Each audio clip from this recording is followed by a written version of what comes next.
আসসালামু আলাইকুম বন্ধুগণ, ভালো আছেন বন্ধুগণ আজকে একটা নতুন রেসিপি লই আইছি।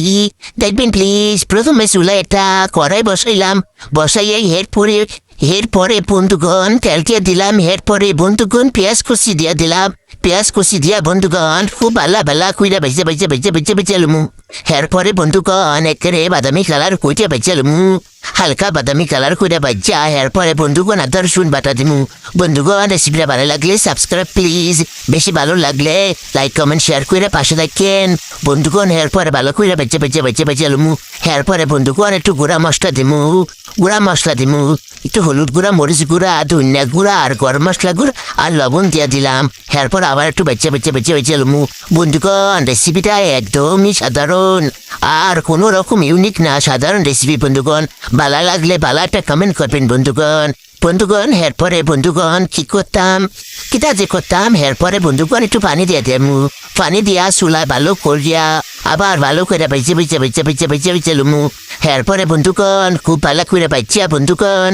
এরপরে খুব ভালো করে বাজিয়া লুমু। এরপরে বন্ধুগণ কিছু আলু দিয়ে দিলাম। কিছু আলু আবার একটু বেজে লুমু। একটু আলুর লগে আবার একটু টমেটো কুচি দিয়ে দিলাম। একটু কাঁচামরিচ পানি করে দিয়ে দিলাম। দিয়ে খুব ভালো করে বেজে লুমু। একবারে ভালো করে বেজে লুমু। বন্ধুগণ রেসিপিটা একদমই সাধারণ, আপনারাও যে কেউ তৈরি করে খাইতে পারবেন। একদম সাধারণ রেসিপি। এরপরে বেজে লওয়ার পরে কিছু মুরগির গোশ দিয়ে দিলাম। মুরগির গোশটা ভালো করে একদম পরিষ্কার করে দিয়া মুছা লইছি। ভালো করে ধুইয়া পরিষ্কার করে লইছি। এরপরে আবার ভালো করে একসাথে সব ভুলা ভালো করে বেজে লমু। বন্ধুগণ রেসিপিটা যে কেউ তৈরি করে খাইতে পারবেন। একদমই সাধারণ, একদমই লো ক্লাস রেসিপি।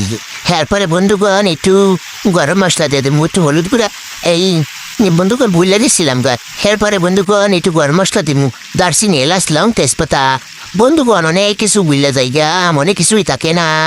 এরপরে বন্ধুগণ পানি দিয়ে দেবো পরিমাণ মতো জল দিয়া একটু রয়ে গেছে গা। ওখানে একটু বালা জিরা গুঁড়া দিয়ে দিলাম বন্ধুগণ। আসসালামু আলাইকুম বন্ধুগণ। রেসিপিটা দেখে আপনারা ওইটা খাইবেন, অনেক মজা লাগবো, অনেক মজা।